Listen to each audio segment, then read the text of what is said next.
Voilà, eh bien bonjour, bonne année à tous, ça ne sera pas difficile de faire mieux. Euh, et je suis très heureux de voir que j'ai retrouvé mon public d'il y a en fait 3 ans, puisque j'étais en sabbatique il y a 2 ans. Et puis l'an dernier, donc j'ai pu enseigner quand même, mais avec une jauge de 10 personnes. Je pense que la plupart d'entre vous ont pu suivre en vidéo. C'est quand même mieux d'avoir du monde dans la salle. Faut espérer que ça va durer. Voilà. Donc le cours est prévu. Vous avez le programme sur le site du collège. Ce cours est prévu pour durer jusqu'à la fin mars. C'est pas impossible que certaines séances soient déplacées et que du coup je sois amené à déborder un peu début avril, mais je ne peux pas encore décider ça. Et puis le séminaire, alors qui avait lieu d'habitude le vendredi de la même semaine, en fait cette année sera concentré, tout à fait en fin d'année, il sera concentré sur mai et juin. Donc Chin Chao Zhang et moi, nous ferons 2 séances de séminaire par semaine au lieu d'une pour rattraper tout. Voilà. Bien, alors le cours de cette année, comme annoncé, prend la suite de celui de l'an dernier. Donc, le titre général, c'était « L'argenterie de prestige iranienne, un mode d'expression politique et idéologique ».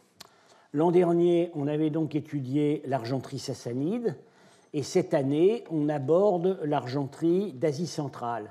Je ne peux pas encore vraiment dire si on l'épuisera cette année ou si ce sera également traité l'année prochaine, parce que c'est un répertoire tellement riche, tellement divers, et surtout qui n'arrête pas de s'enrichir avec ce qui arrive sur le marché des antiquités, que je ne sais pas vraiment combien de temps ça va nous prendre.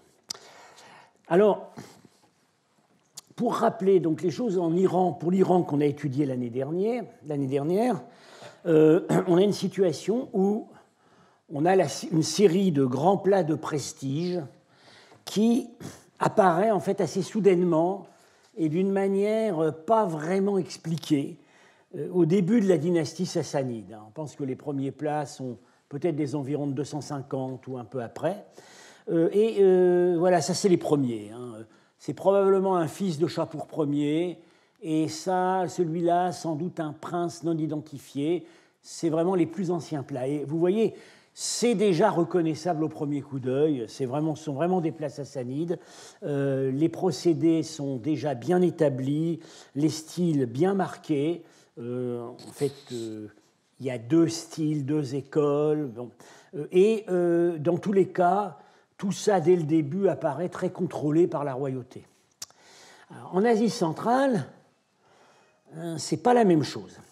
Alors, je dis Asie centrale. Bon. Voilà en gros l'ère que je vais couvrir. Bon, c'est quand même surtout la Bactriane ici et la Sogdiane. La Sogdiane qui apparaît d'ailleurs sur la scène plus tard. Bactriane, Sogdiane, mais avec des extensions au Gandhara et parfois la prise en compte de sites d'importation de céramique de vases gréco-romains carrément plus au sud sur la côte. Donc j'ai dessiné très large. Il faut se dire que dans toute cette zone, du point de vue des élites politiques, des mécènes et probablement même des artistes, ça circule beaucoup. C'est en fait un continuum, et les étiquettes plus précises qu'on peut être tenté de mettre dans certains cas sont quand même assez conventionnelles. C'est la zone, disons, en gros, c'est Bactriane Gandhara. Voilà. Alors là, la situation est vraiment différente de l'Iran. Bon, comme en Iran, les écoles locales apparaissent, ça commence aussi au IIIe siècle, mais ça commence d'une manière plus diversifiée, tout simplement parce que là, le contrôle du pouvoir central est beaucoup moins fort. D'ailleurs, il y a beaucoup moins de pouvoir central. Et puis, ces écoles d'Asie centrale, dès le début, on voit très bien qu'elles sont héritières de toute une stratification culturelle complexe, ancienne, qui remonte à l'époque grecque et qui a laissé des traces vraiment profondes jusqu'à la fin, dans les styles, dans le répertoire. Voilà, c'est vraiment, on voit vraiment que c'est différent, bien que les styles d'Asie centrale et ceux de l'Iran sassanide se soient mutuellement influencés, parfois copiés. Alors, j'ai parlé de stratification. Aux origines de la grande école d'argenterie d'Asie centrale, je distinguerai trois strates. L'une, c'est la strate de la colonisation grecque, qui commence au IIIe siècle, avec Alexandre, qui a laissé un héritage puissant. La deuxième strate, c'est davantage aux alentours de notre ère, la réactivation d'influences de l'Ouest, mais par des importations gréco-romaines, dans le cadre de ce qu'on a appelé les royaumes indo-parthes. Je vais définir ce que c'est. Et la troisième strate, c'est à partir d'environ 250, l'impact des conquêtes sassanides en Bactriane et au Gandhara, mais des conquêtes d'ailleurs qui se sont faites avec plusieurs phases d'avancée, de retrait, etc. Conquêtes qui ont entraîné une certaine homogénéisation des styles, mais vraiment, enfin des répertoires et des styles, mais partiels. Ça n'a jamais été l'harmonisation complète. Alors, la strate grecque. Comme vous savez, il y a eu une colonisation grecque vraiment dense et importante à partir de l'expédition d'Alexandre. Ça a été d'abord le royaume séleucide en continuité avec l'Iran et la Syrie. Et puis, à partir de 240 environ avant notre ère, la sécession, l'indépendance du royaume, ou plutôt des royaumes dits gréco-bactriens, qui ont duré jusqu'à environ 140 avant notre ère. Bon, évidemment, le site emblématique, c'est la grande ville d'Aïkhanoum, qui tombe à peu près à ce moment-là. Et puis, les gréco-bactriens se sont continués sous la forme de ce qu'on appelle le royaume indo-grec, qui finit par se réduire comme une peau de chagrin, mais tout de même, très tard, Sagala, dernière capitale, semble-t-il, au Pendjab oriental, on a encore des rois, on a encore des frappes monétaires de rois grecs jusque vers 10 après Jésus-Christ. Ça a duré vraiment très tard. Alors, c'est donc une présence durable et enracinée, une présence grecque durable et enracinée avec l'arrivée de colons, la fondation de villes, etc. Et l'Iran n'a pas du tout connu la même chose. L'Iran séleucide, d'abord, l'Iran séleucide se termine disons, à partir d'environ 150 avant notre ère. Les Parthes finissent par les éliminer. Disons, les derniers rois règnent à Suse jusqu'en moins 129. Mais la colonisation, l'Iran était en fait surtout gouverné depuis l'ouest. Séleucie du Tigre, près de Babylone, et voire la Syrie, qui était vraiment le cœur névralgique de l'empire séleucide. Il ne semble pas qu'il y ait eu une véritable présence grecque dense. On voit qu'il y avait des colonies, mais on peine à saisir ce qu'elles ont laissé. La présence grecque se saisit surtout à l'occasion des campagnes militaires contre les Parthes, qui commencent à se manifester vers moins 250. Des vraies colonies, on les voit surtout, on en voit surtout sur le Golfe. Et la présence de la cour semble être plutôt intermittente et plutôt réservée à deux capitales qui sont en lisière occidentale du plateau, c'est Suse et Ecbatane, aujourd'hui Hamadan. Donc, ça, c'est le point numéro 1, l'arrière-plan. Et après, je reviendrai sur les restes que cette présence grecque nous a laissés pour ce qui est de l'argenterie de prestige. Alors, ce que j'appelle la deuxième strate, c'est aux environs de notre ère, ce qu'on appelle le royaume indo-parthe, mais en fait, moi je dis les royaumes indo-parthes. Disons, ce sont des royaumes qui arrivent à la suite des Grecs. Ils s'interposent en fait entre l'élimination des Grecs et l'expansion des Kushans, qui ici apparaissent sous le nom royaume Yuezhi, puisque c'est la confédération tribale d'où l'empire Kushan a émergé, et qui va finir petit à petit par grignoter et éliminer ces royaumes, mais en fait jamais vraiment complètement, semble-t-il. Alors, ces royaumes, pourquoi on dit indo-parthes? Ils sont en Inde, mais ils sont gouvernés par des aristocraties qui sont d'origine parthe et probablement même... on voit très bien que dans certains cas, ce sont des gens qui sont apparentés à la dynastie arsacide ou alors qui appartiennent à certaines des 6 grandes familles de l'aristocratie parthe. Et ça se voit très bien dans leur onomastique, dans les continuités culturelles avec l'empire parthe, etc. Alors, c'est une fédération peu structurée de petits royaumes qui s'étend du Gandhara, ils ont une présence forte à Taxila, jusqu'à la côte, où ils s'étalent assez largement à l'est et à l'ouest de l'Indus. Et ça, c'est vraiment important pour ce qui va suivre, parce que ces ports côtiers sont en relation étroite avec la Méditerranée, avec Antioche et surtout avec Alexandrie. Des relations, semble-t-il, beaucoup plus fortes encore que n'avaient été celles des royaumes grecs qui avaient précédé. Donc, on a à ce moment-là, on voit très bien qu'on a à ce moment-là des importations d'argenterie, disons, gréco-romaine, ou considérées comme, on dit époque augustéenne. Les spécialistes de l'argenterie gréco-romaine identifient les modèles comme étant plutôt fin 1er siècle avant, début 2e siècle après.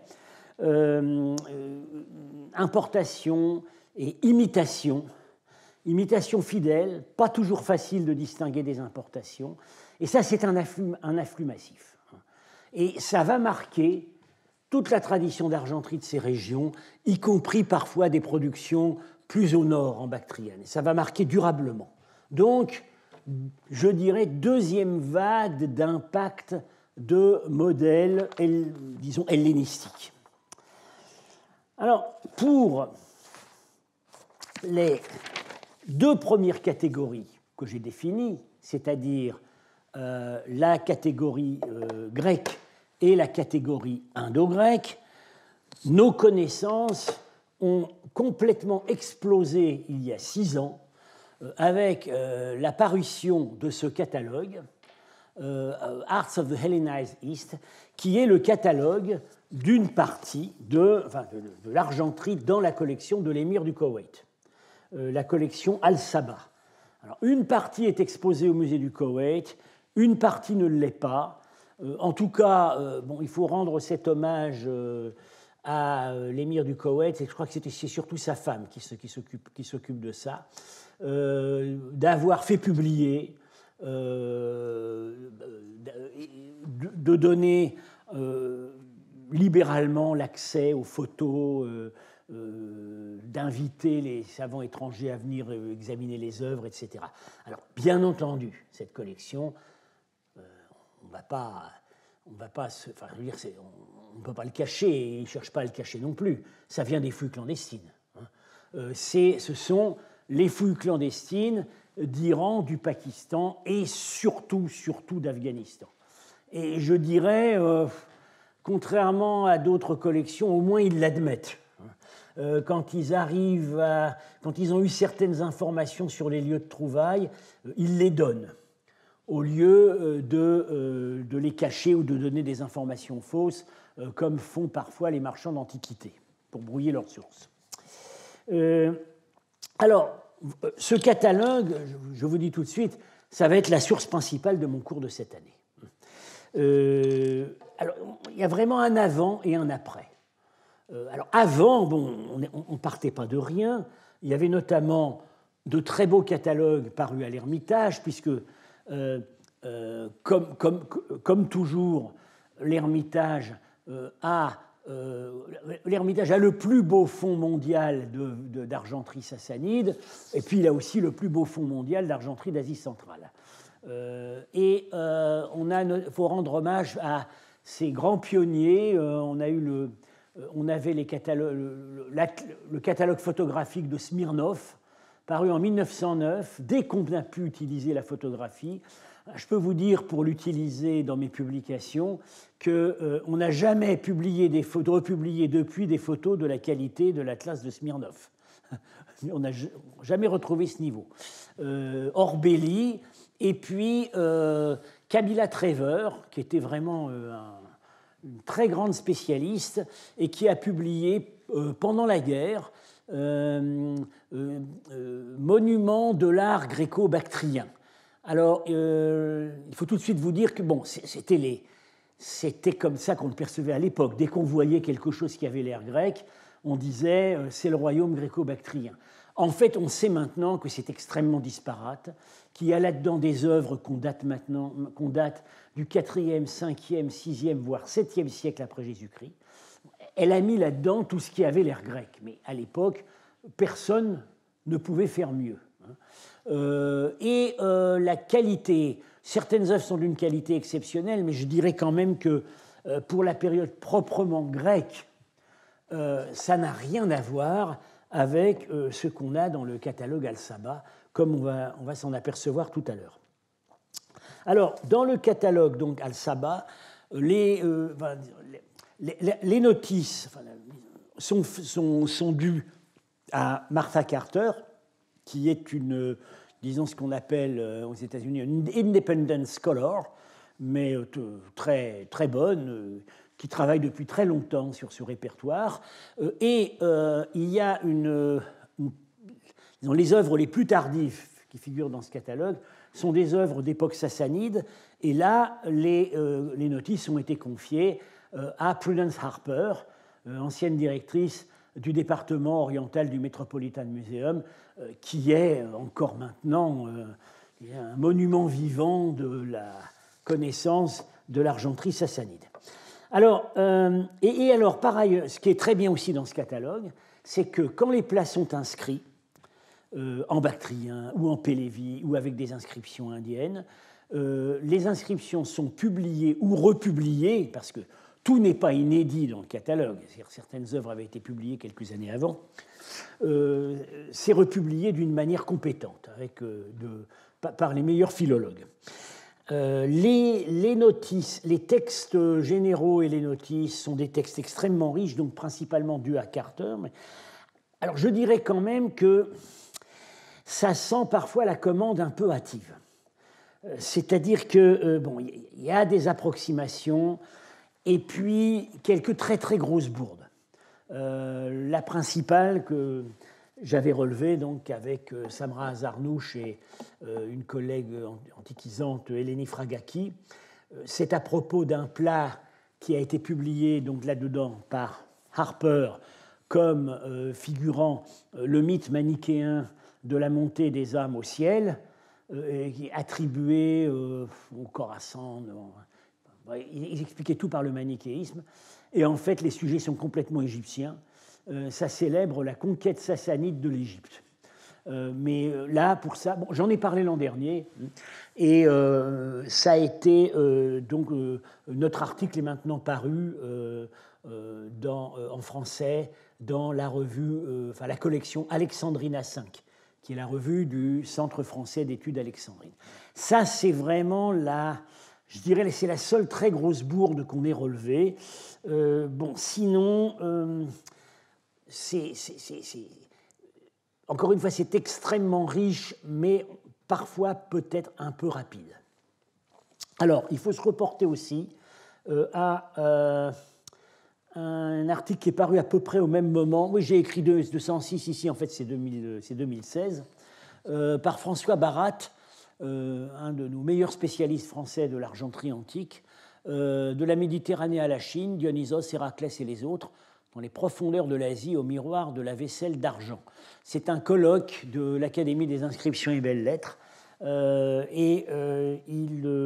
c'est une très très bonne synthèse qui comprend quelques objets de la collection Al-Sabah. Bon, il n'avait pas connaissance de tout à ce moment-là, des objets connus auparavant, et sa synthèse va de l'époque grecque à l'époque heptalite, 5e, 6e siècle de notre ère. Alors nous reprenons, Ankadan et moi reprenons de manière approfondie l'étude d'un certain nombre d'exemplaires. Disons que en général, nous proposons des interprétations plus engagées pour l'interprétation de certaines scènes.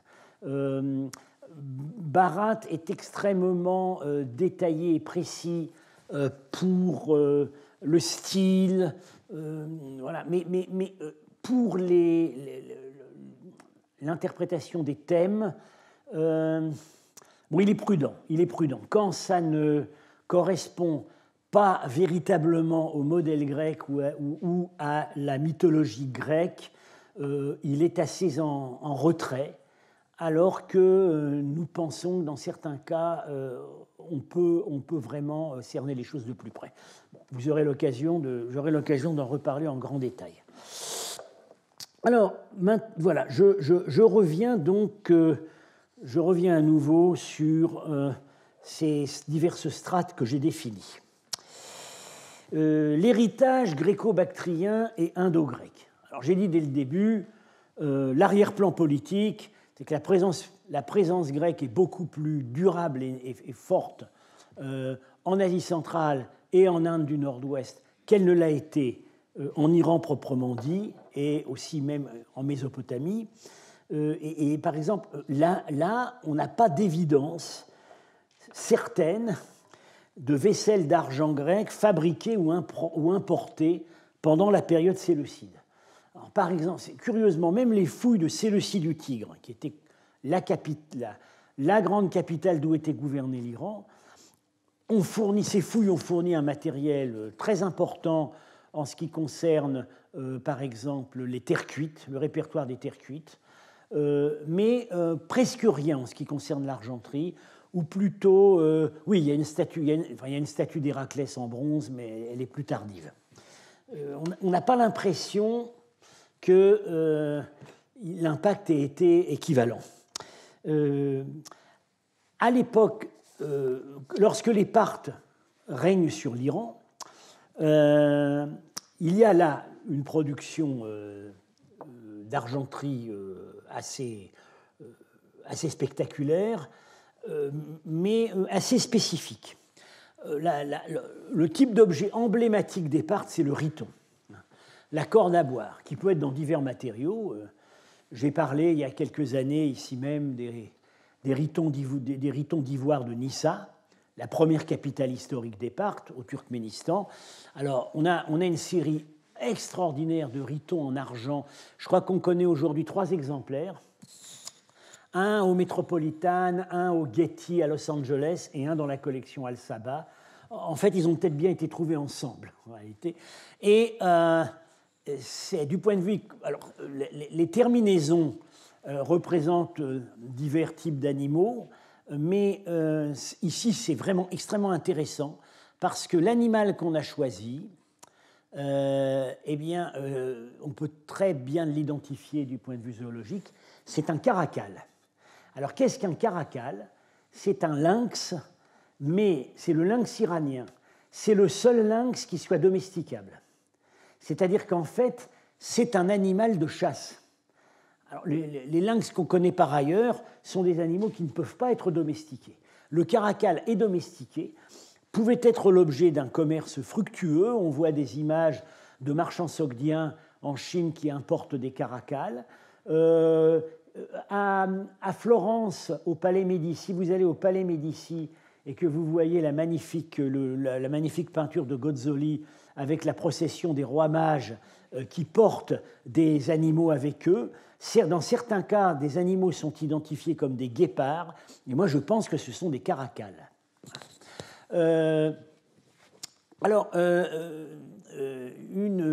Outre l'aspect féroce de cet animal, il a une raison particulière d'être représenté sur la bouche d'un riton.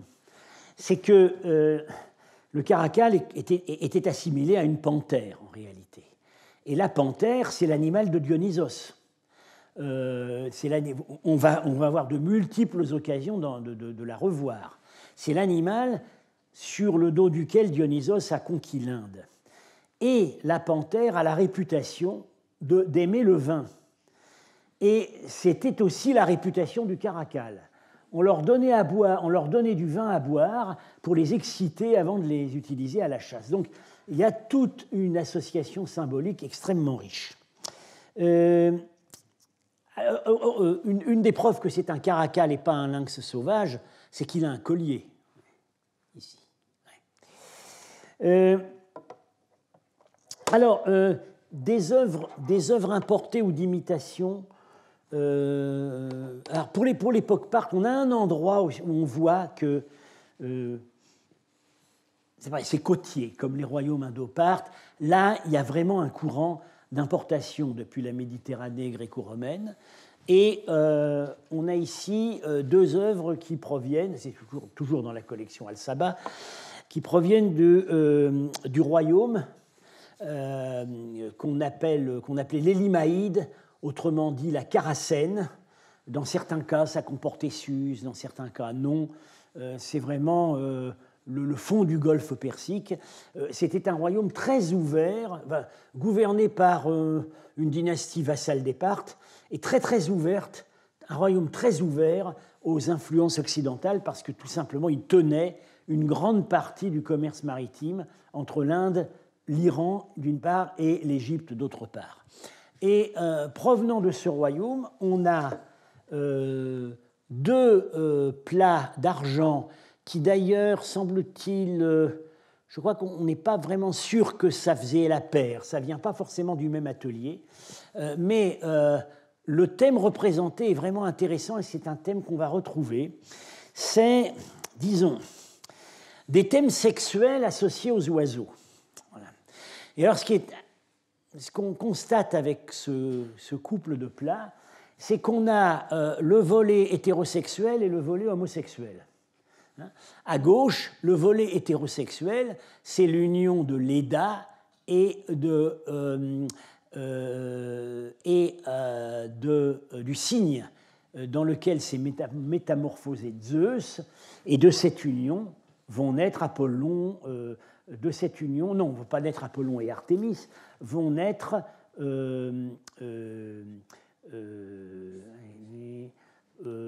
oui, ah ben non, c'est l'union qui va amener la naissance de Hélène, Clytemnestre et Castor et Pollux. Et à droite, on a l'enlèvement au ciel du bel et faible Ganymède, toujours par Zeus, mais cette fois transformé en aigle. Et c'est un thème qui devait plaire parce qu'on va le retrouver après. Alors, donc, voilà pour ce qui se passe en Iran à cette époque ou un peu après. Et puis alors là, maintenant, voilà, nous nous plongeons au cœur du royaume gréco-bactrien. Bon, alors, on n'a jamais rien trouvé de plus beau en argenterie antique.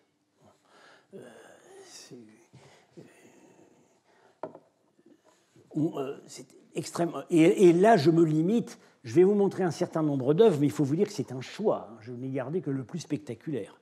Alors je vais être amené à recommenter cet ensemble. Ce sont deux plats qui représentent Dionysos et Ariane.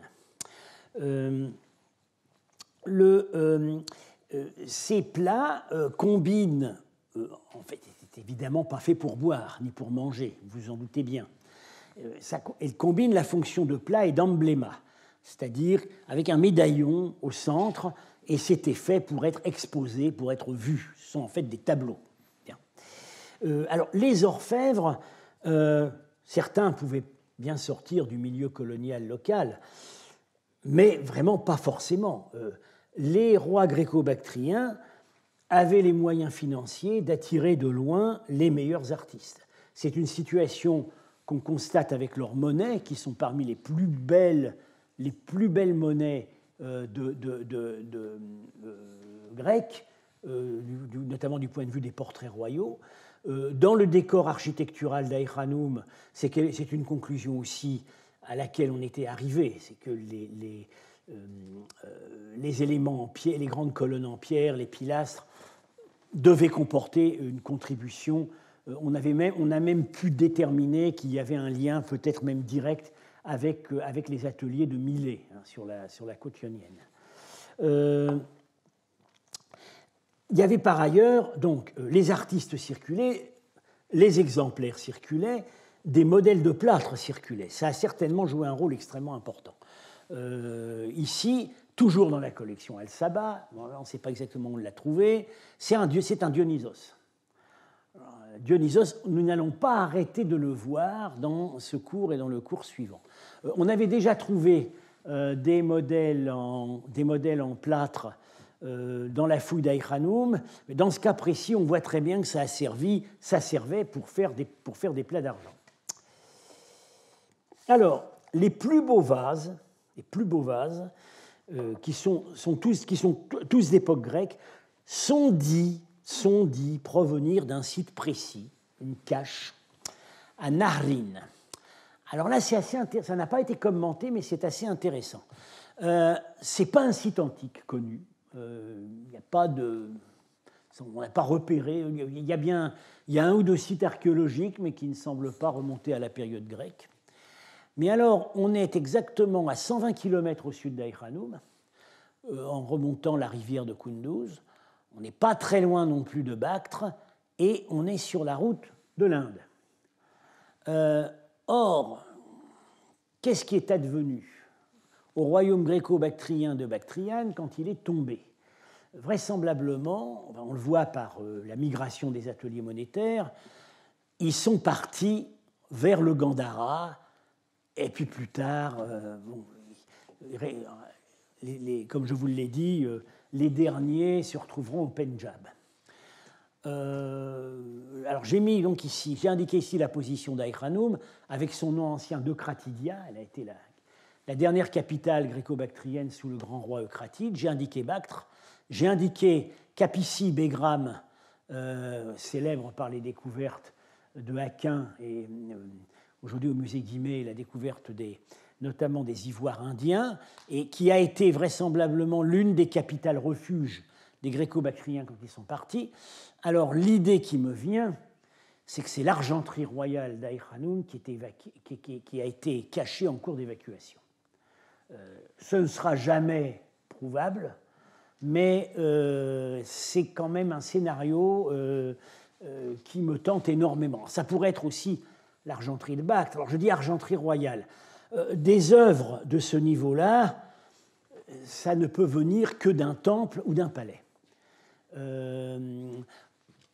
Et on soupçonne aussi, dans les pièces trouvées à Nahrin, on voit que certaines œuvres pourraient être du même atelier, c'est-à-dire qu'on pense qu'il devait y avoir des séries, voilà, un service, des séries qu'on ne peut pas reconstituer aujourd'hui, mais on soupçonne ça. Alors, le répertoire. J'ai déjà donné une idée du répertoire divin, sur laquelle je vais être amené à revenir. On a un répertoire, on a ce que j'appellerais les images du pouvoir. Alors, voilà. C'est un portrait en relief profond. Bon, évidemment, ce n'est pas n'importe qui.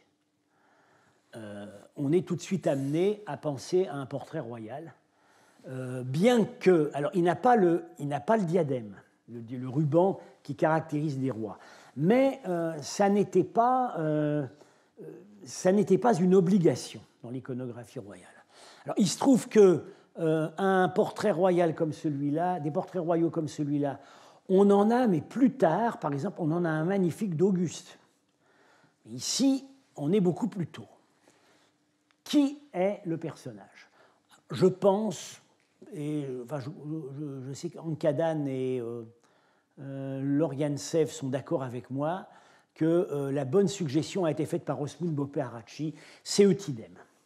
Eutydème Ier, qui a été le premier roi gréco-bactrien à faire reconnaître son indépendance par les Séleucides à la suite d'une tentative infructueuse de reconquête de ces territoires. Il a régné, semble-t-il, longtemps, et c'est sous son règne ou juste après que les Gréco-Bactriens vont commencer leur première, vont revenir sur les traces d'Alexandre en Inde. Alors, on le connaît par toute une série de portraits monétaires.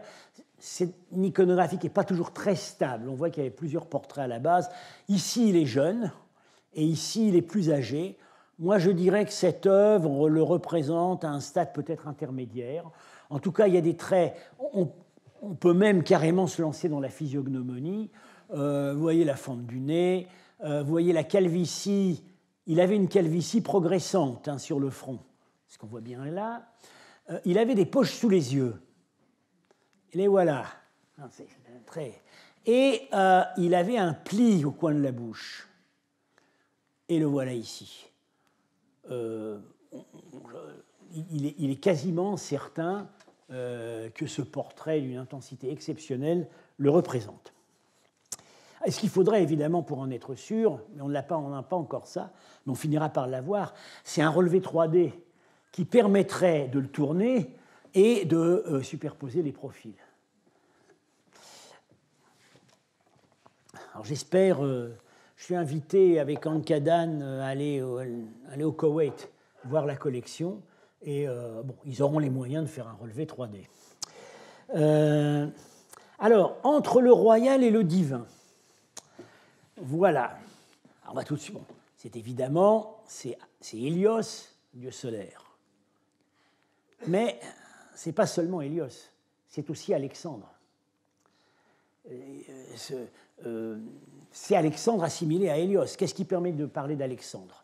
Un certain nombre de traits caractéristiques, la chlamyde militaire, le manteau militaire, la coiffure très caractéristique en haut du front, ce qu'on appelle l'anastolé, c'est-à-dire les deux mèches courbées, les petites mèches folles qui descendent sur le cou, le regard. Alors le regard, on ne peut pas vraiment en juger complètement parce qu'il devait y avoir des pièces incrustées qui ont disparu.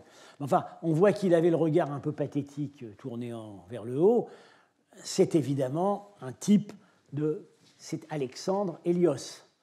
Alors, je rappelle que l'un des fils d'Antoine et Cléopâtre s'appelait Alexandre Hélios. Toujours dans les images divines.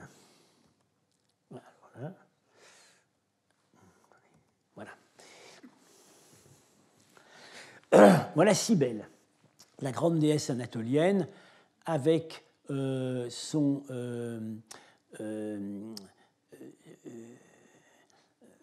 calatos. Au départ, ça symbolise un boisseau de blé sur la tête. Et elle nous regarde de face, ce qui est assez rarement caractéristique. Enfin, c'est pas vraiment caractéristique de ce type de répertoire. En général, quand même, il y a vous voyez, le regard dévie un petit peu. Là, il nous regarde complètement de face. C'est-à-dire que on a représenté une statue qui nous regardait de face. Ça règle la question de l'origine locale de la plaque de Cybèle trouvée à Ichanum. Voilà, elle est ici dans son char. Alors vous voyez en haut, c'est Hélios qu'on vient de voir sous les traits d'Alexandre. Elle est dans son char, c'est une statue représentée de face. La voici ici. Il y a eu des doutes ces dernières années. Est-ce que tout de même, ça ne serait pas une œuvre importée de Syrie, etc. Bon, après cette découverte, je crois que la question ne se pose même plus. Alors, ce qu'on peut, évidemment, une question qu'on ne peut pas résoudre actuellement, est-ce uniquement Cybèle? Est-ce qu'elle ne recouvrirait pas aussi une déesse locale, par exemple l'iranienne Anahita? Vous constaterez qu'elle a ici des créneaux indiqués. Or, dans son hymne, dans l'Avesta, Anahita est dite avoir 8 tours sur la tête, une couronne à 8 tours sur la tête. Si vous comptez, il peut bien y avoir 8 créneaux autour. C'est là, on ne peut pas actuellement conclure, mais on voit très bien qu'il s'agit d'un répertoire. Ça règle complètement la question de ce qu'étaient capables de produire les orfèvres d'Aïranoum et leur capacité.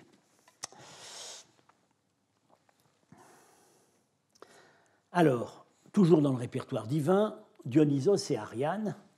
Alors, bon, ils sont identifiés très loin. Ils portent le thyrse, leur instrument avec la vigne au bout, les pampres de vigne sur la tête.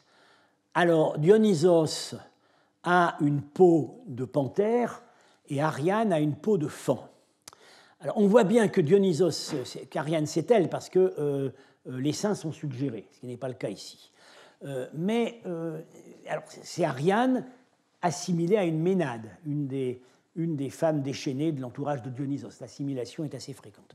Alors, comme le remarque Martha Carter, le plus féminin des deux n'est pas celui qu'on attendrait.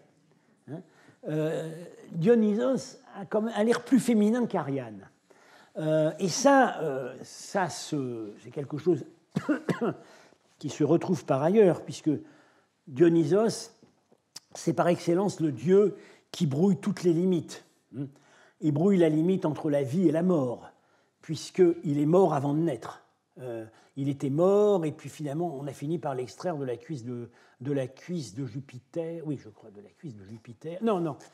Il y a une histoire avec une nymphe qui, bon, il meurt, et il est aussi il est celui en lequel les initiés à ces mystères vont renaître.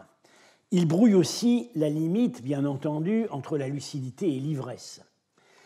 Il brouille la limite des âges, puisqu'il peut être représenté jeune, comme représenté comme un homme mûr. Et il brouille aussi la limite du genre. Et c'est très net ici. Alors, autre plat de la même série, toujours Dionysos et Ariane, mais vous voyez qu'ici, on a tiré plutôt du côté masculin, les deux visages.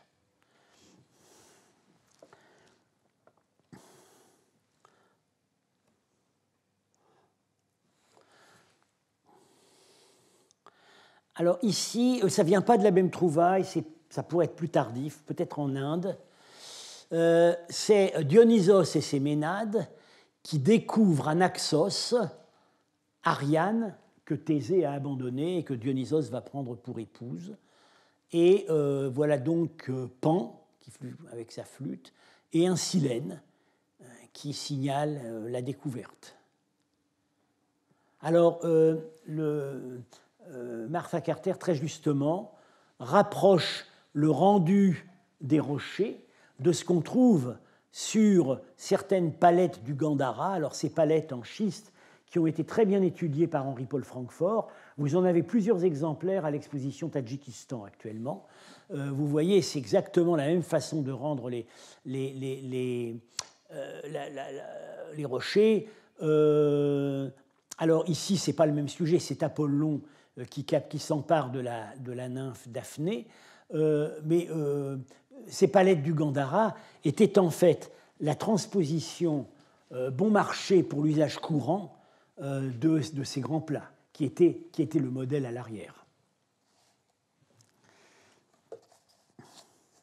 Et par ailleurs, donc, ces palettes commencent à l'époque grecque et continuent sous les Indo-Parthes et aussi les couchants. Donc, elles font vraiment le lien.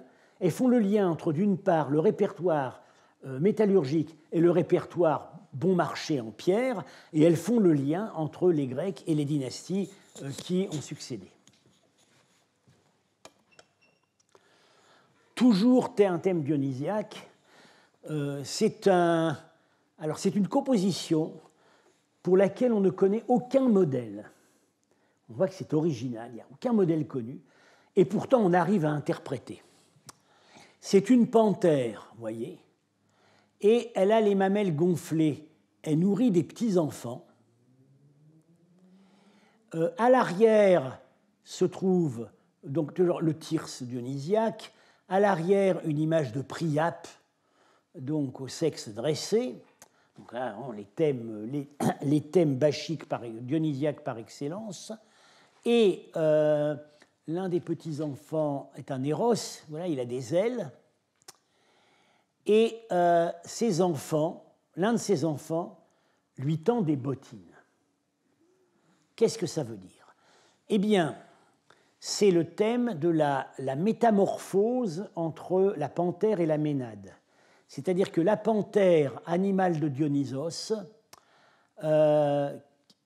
nourricière, va, à l'occasion, lors des bacchanales, reprendre une forme humaine et se transformer en ménade. Et là, on lui tend ses bottes par anticipation du moment où elle va reprendre sa forme de jeune femme. Alors là, ça montre que la créativité dont ces artistes étaient capables, parce qu'encore une fois, on arrive à comprendre, mais il n'y en a pas de modèle.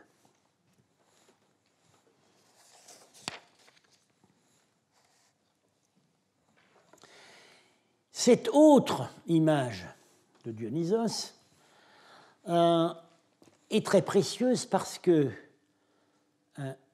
vous voyez qu'elle est très proche dans le détail d'une image en bronze doré plus tardive que vous pouvez voir actuellement à l'exposition Tadjikistan à Guimet. On voit très bien qu'il y a une continuité entre ces deux images. Vous voyez les rosaces dans la chevelure, l'agencement général, mais ici c'est probablement déjà post-grec. Dans le catalogue de l'exposition, c'est une phalaire, c'est pas un plat d'argent, c'est une phalaire, c'est-à-dire pour un ornement de harnachement. On l'attribue au 1er siècle avant, 1er siècle après. Ça remonte à Camilla Trevor, qui la première l'avait publiée. C'est une trouvaille fortuite faite sur le site de Douchambé, dont on sait maintenant qu'en fait il recouvrait un site grec assez important. Trevor ne voulait pas dater plus tard, son argument étant que Dionysos n'est jamais représenté sur les monnaies kouchanes, donc on ne peut plus avoir Dionysos à une époque ultérieure au 1er siècle après Jésus-Christ. L'argument est peut-être un peu faible, parce qu'on va voir quand même qu'il y a des Dionysos plus tardifs.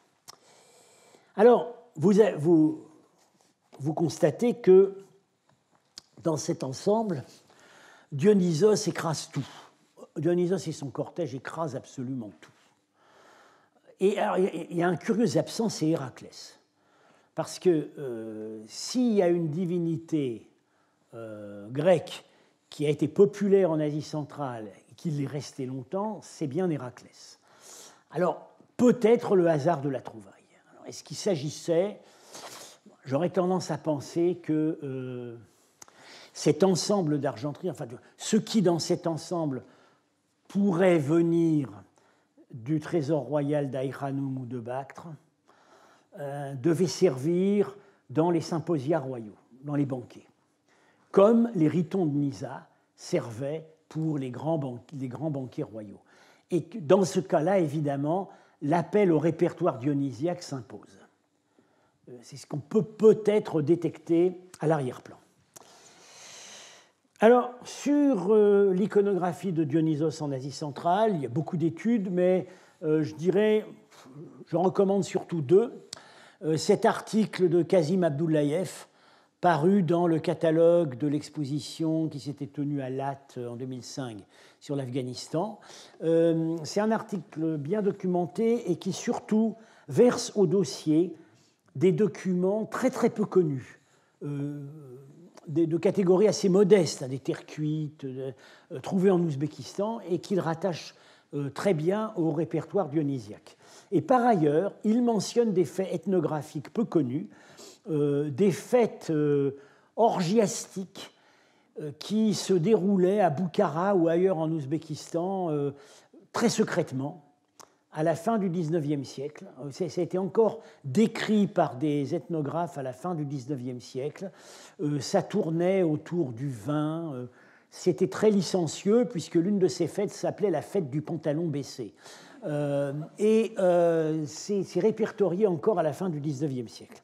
Et puis alors, il y a un essai vraiment très riche de Martha Carter dans le catalogue donc, de Arts of the Hellenized East, où elle prend beaucoup de données comparatives. Bon, parfois, c'est un peu, elle va peut-être un peu trop loin dans les analogies, mais bon, c'est bien à jour, c'est fondamental. Alors, ce répertoire dionysiaque, nous avons vu qu'il était vraiment prédominant dans le matériel que nous avons pour la période grecque en Asie centrale, et ce répertoire ne va plus nous lâcher. Jusqu'à la fin du cours, jusqu'encore au 7e siècle, on va retrouver des motifs dionysiaques, alors même que l'image du dieu Dionysos s'efface relativement vite. Mais son cortège lui survit. On sera amené à s'interroger là-dessus. Comment expliquer cette incroyable popularité sur cette vaisselle grecque? Bon, bien entendu, la fonction symbolique de ces vases. On ne buvait pas dedans, mais c'était symboliquement des vases à vin. Donc, il y a un rapport direct. Et puis, très probablement, une symbolique politique. Dionysos, à cheval sur Dionysos sur sa panthère, ou bien ramenant plus tard sa panthère, a été le premier conquérant de l'Inde. Et ceci, Alexandre le revendiquait, puisqu'il se présentait lui-même comme le succès, celui qui avait ramené, qui était revenu sur les traces de Dionysos en Inde. Et dans la légende de Dionysos, il naît à Thèbes, et puis il est parti conquérir l'Inde, il revient avec son cortège d'animaux, il essaie de revenir à Thèbes, là il a des problèmes pour faire admettre son culte qui n'est pas accepté, etc. Donc c'est quelqu'un qui a fait l'aller-retour, comme Alexandre. Alors évidemment, on va être amené à constater la ténacité de ce répertoire dans les siècles qui ont suivi. Et du coup, la question qu'on doit se poser, c'est de savoir si il ne recouvrait pas une ou plusieurs divinités locales. Alors, l'enquête est difficile. Du côté iranien, la réponse est véritablement pas évidente. Il y a une seule attestation d'une identification de Dionysos à une divinité iranienne. C'est dans certains textes arméniens, il est identifié, ou plutôt il sert à traduire le nom de la déesse de la terre, déesse, Spandarmat. Alors, bon, du coup, comme Dionysos, nous l'avons vu, peut parfois jouer sur l'ambiguïté sexuelle. Est-ce que du coup, on ne l'aurait pas traduit par le nom d'une déesse? Enfin, il n'aurait pas servi à traduire le nom d'une déesse. Alors, ça pourrait permettre d'interpréter ce plat, qui est à la Freer Gallery de Washington, où on a c'est tardif, 6e, 7e siècle. On reconnaît, très déformé, le char de Dionysos avec sa roue, Ariane qui est à l'arrière, Dionysos, le pampre de vigne, des petits amours, Héraclès qui tient sa peau de lion, mais qu'on a assimilé à un satyre, parce qu'il a une queue. Et deux Ménades qui ouvrent le cortège. Et vous voyez qu'ici, de manière assez nette, Dionysos est féminisé. Oui, mais il y a un gros problème. C'est ce plat qui est au musée de Moscou et qui est connu depuis plus longtemps. Je ne peux pas m'empêcher, et c'était déjà le cas de Paul Bernard, de penser que celui-là est une copie moderne de celui-là. C'est difficile de se faire une... Il ne semble pas qu'on ait jamais publié des analyses physiques poussées ou métallurgiques de ce plat. Il est apparu dans les années 1970. Alors celui-là était connu depuis très longtemps et des faux, il y en avait déjà dans les années 70. Bon, ils ont proliféré après, mais il y en avait déjà. Vous voyez ici le thème dont j'ai parlé tout à l'heure, la panthère ivrogne. On avait parlé à propos du caracal qui boit dans le vase. Donc là, ce serait l'unique attestation iconographique d'un Dionysos assimilé tardivement à une déesse zoroastrienne de la terre, mais encore une fois, il y a ce doute. Alors, du côté indien, là, on trouve quelque chose dans les assimilations locales, mais c'est assez complexe. Il est certain que les armées d'Alexandre, quand elles sont arrivées dans la vallée de la rivière de Kaboul, qui sont arrivées dans des... Enfin, ils ont découvert des vignobles. Alors, bien sûr, ils en avaient vu avant, puisque il y avait des vignobles en Bactriane. Mais là, ils sont tombés sur des pratiques cultuelles, apparemment, qui leur rappelaient les bacchanales. Notamment, alors ça nous est dit à propos d'une ville qu'on appelait Nyssa. Alors, c'est les Grecs qui l'ont appelée Nyssa, parce que Nyssa, c'est le nom du lieu où Dionysos a été élevé par les nymphes. Ils l'ont appelée Nyssa. Et puis, on retrouve après le même endroit sous le nom de Dionysopolis. Et en fait, on sait où c'est. C'est près de Djellalabad, donc près du grand complexe bouddhique de Hadda. Alors là, ils sont tombés sur des pratiques comme ça, et également dans les vallées plus au nord, habitées, ces vallées que plus tard on trouvera habitées par les gens qu'on appelle les Kafirs de l'Inde-Couche. Ça nous est raconté à propos de l'arrivée d'Alexandre vers 327, et visiblement, ça a été réactivé 130 ans plus tard, quand les Gréco-Bactriens, à la suite de Tidème, ont repris le chemin de l'Inde. Et voilà, c'est l'unique cas où on a une image de Dionysos sur des monnaies gréco-bactriennes. Ce sont des monnaies émises par un souverain qui s'appelait Agathocle, vers 190 avant notre ère. Agathocle était peut-être un membre de la famille royale, peut-être le général chargé de la conquête qui se serait émancipé. Et en tout cas, il a représenté un Dionysos juvénile à l'avers de ces monnaies avec le pampre de vigne, et à l'arrière, la panthère. Et justement, c'est lui qui a refranchi l'Inde-Couche et qui est arrivé à nouveau dans la vallée de Kaboul. Donc c'est clair, il fait allusion à la même redécouverte. Oui, là, dans cette vallée, il y a des gens qui célèbrent le culte de Dionysos et qui, évidemment, le célébraient depuis les temps mythiques où Dionysos conquérait l'Inde et ramenait sa panthère. Mais de quel culte exactement s'agit-il ? Alors, on a des données par Mégasthène, qui est vers 300 avant notre ère, c'est un ambassadeur du roi Séleucos Ier envoyé en Inde, au moment où l'Inde a été perdue par les Grecs, sous la dynastie des Maurya. Elle est perdue par les Grecs, mais les Grecs souhaitent, et les Indiens, souhaitent entretenir des relations pacifiques. Donc Mégasthène est envoyé, il fait un récit, il va, semble-t-il, jusque dans la vallée du Gange, il laisse un récit qui est perdu, mais dont on a des extraits, et il explique que les Indiens, effectivement, les Indiens adorent Dionysos. Mais voilà, ils adorent Dionysos, mais sous des formes assez diverses, sous des noms divers. Alors, il cite deux cultes.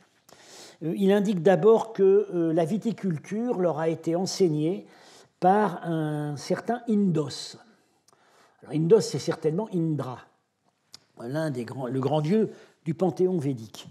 Mais est-ce que c'est vraiment lui? Est-ce que ce n'est pas plutôt Indra tel qu'il était adoré encore à la fin du XIXe siècle par les Kafirs de l'Hindoukouche? Parce que les Kafirs de l'Hindoukouche avaient un culte à Indra, Gérard Fussman s'est beaucoup occupé de ça, qui était un culte qui était célébré à l'occasion de pratiques sacrées de vinification dans une vigne qui était spécialement dédiée au dieu. Alors, est-ce que ça ne serait pas la survie de ce culte de Indos dont Mégasthène nous parle 2000 ans plus tôt? Bien, voilà. Et puis, par ailleurs, Mégasthène signale une divinité de la montagne qui parcourt la montagne avec des cortèges musicaux, donc tout à fait les bacchanales. Et cette divinité, on soupçonne que ça serait Rudra, qui est donc le dieu indien, l'un des dieux indiens qui est à l'origine de la figure de Shiva. Bon. Il se trouve qu'ici, on a une monnaie de Kanishka, un Kushan, qui représente un dieu syncrétique qui est à la fois iranien et indien. Alors, c'est Oesho, qui est Wesh, c'est-à-dire Vayu, le dieu iranien de l'atmosphère. Mais, iconographiquement, c'est Shiva, ou peut-être encore Rudra. On en discute. Vous voyez, bon, il est ityphalique, il a 4 bras, il tient le vase brahmanique, le foudre, enfin les instruments qu'on va retrouver plus tard avec Shiva. Et ici, il tient une peau de faon qui va disparaître ensuite. Cet attribut va disparaître. La peau de faon, c'est ce que tiennent les bacchantes lors des bacchanales, et c'est ce dont, on a vu tout à l'heure, s'habillent les ménades. Donc, on aurait là, peut-être, un indice de ce que les Grecs ont pu considérer ce culte, disons, de proto-Shiva comme une survivance de l'expédition de Dionysos en Inde. Voilà, alors j'en ai terminé pour aujourd'hui. Donc, dans les séances suivantes, nous allons continuer sur ces thèmes dionysiaques, dont, encore une fois, je vous ai dit, le répertoire continue avec beaucoup de vigueur et pendant très longtemps. Je vous remercie, à la semaine prochaine.